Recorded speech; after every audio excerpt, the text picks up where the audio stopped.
Hey everybody!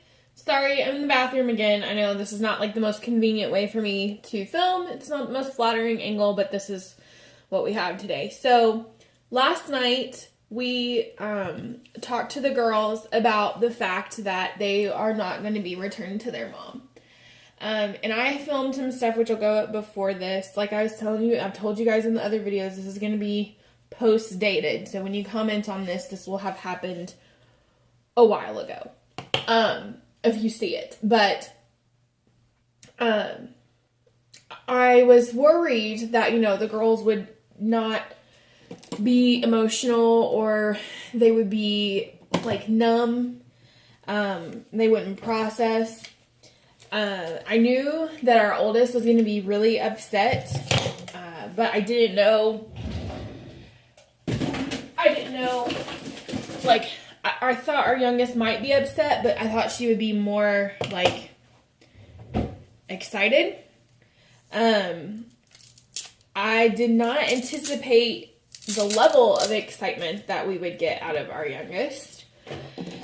And our eldest took it fairly well. She was upset, and she cried for about 20 minutes. And I had to, like, keep reminding her, okay, babe, you need to breathe. And just kind of walking her through, like, okay, don't forget to breathe. And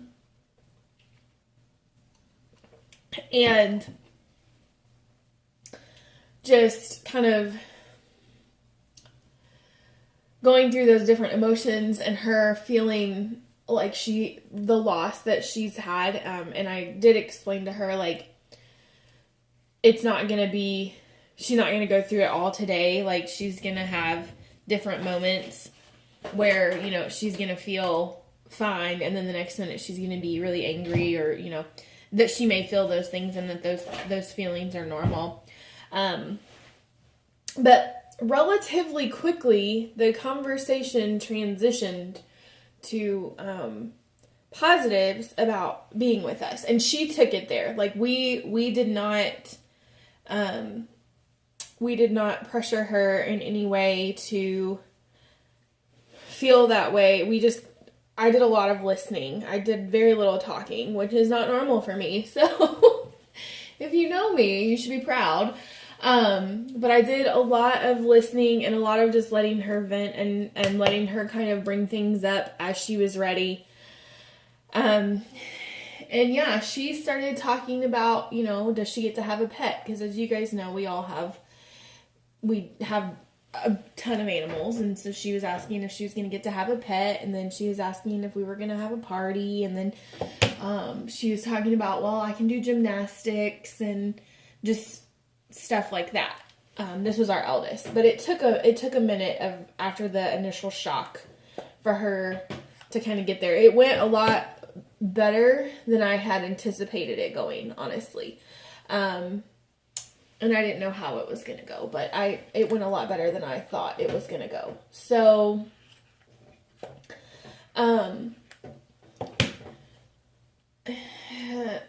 our youngest, like, when we told her, so they were sitting right next to each other, and when we told them, like, she does this thing when she gets excited where she's, like, so happy, she, like, covers her mouth because she's that excited, and that's what she did.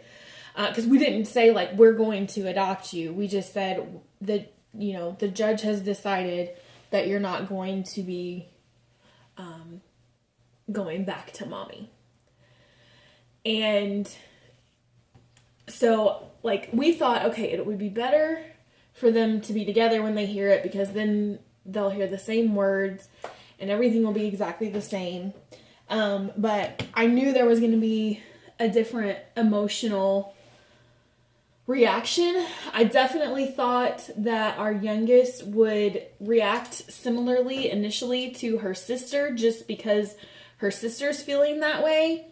But in recent weeks, they have started to be more comfortable having their own independent feelings, like not really relying on each other for, like, emotional cues about how they should feel about something. So I don't know if that's why, like, she's just more comfortable feeling how she's feeling, and so she didn't feel like she needed to act like she was upset. because so she started asking questions about, well, where will we go? And so then, because John and I weren't going to broach the subject of adoption. We just weren't going to go there unless they asked about it, and then they did. So, well, then she did. So I took her into the living room kind of to give some space between her and her sister, and John was kind of hugging her sister and stuff. And I explained to her, like, well, honey, you know, so I tried to explain it at the table first, actually. Tried to explain, like, well, you know, we're gonna be able to adopt you. And then she was like, so wait, what? And she asked me, like, what we had done. And I was like, well, honey, we didn't do anything. And she's like, so are we still in foster care? She got really confused. So I had to clarify, like, yes, right now you're in foster care. And this is that's when I kind of separated her. And because I didn't want to have Jonathea have to, like, hear all of that while she was so upset. Because she was really, really weepy, understandably. And so I explained to our youngest that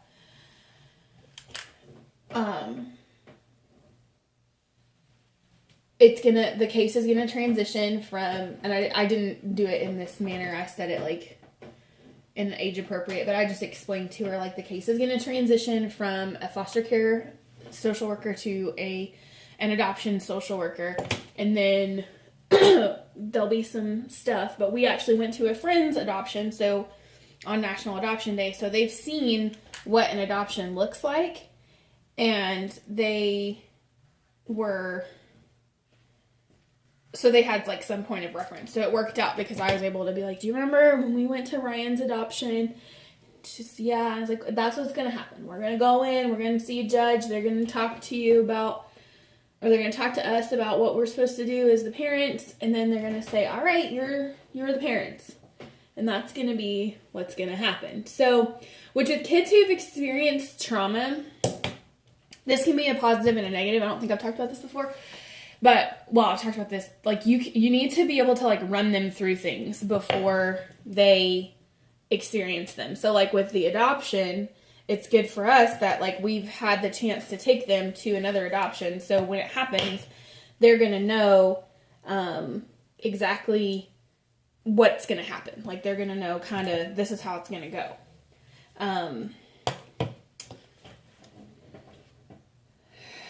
So it's just like with school and anything else. You just kind of walk them through what they're going to experience.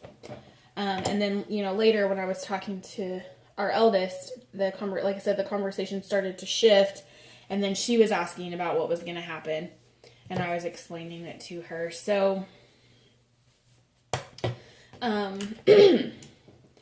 yeah, it just kind of, it went, they had, like, emotional responses to it, which was kind of more than I expected, because John and I, like I said, we were both really numb to the fact, I guess, to the fact that it was going to really happen. And then when they responded, it was like, all right, well, they're okay. So the coming days and weeks, I'm sure, will be telling for us. We will have, I'm sure they're going to have more, like, emotional issues, and we may see some behaviors as they grieve and they process this transition.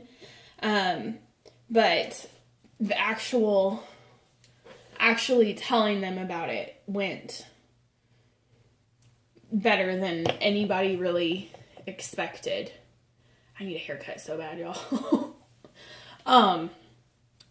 So yeah, I just wanted to kind of share that with you guys. I'm feeling a lot more positive about the situation now that they know, and they're kind of processing it on their own. Because I was really nervous about how they were going to deal with it initially. So yeah, that's where we're at. let me know if you guys have any questions or comments, or if you've had this conversation before with your foster children, and how it went for you. I know we don't share a lot about our girls' personal lives, but now it's getting to the point where these are like our stories too, so this part I feel like it's okay to share. So yeah. It's been a long road, y'all, and it's not over yet. So hopefully we'll have some more updates for you soon. But in the meantime, like I said, give this video a thumbs up if you liked it. Feel free to subscribe, and we will talk to you later.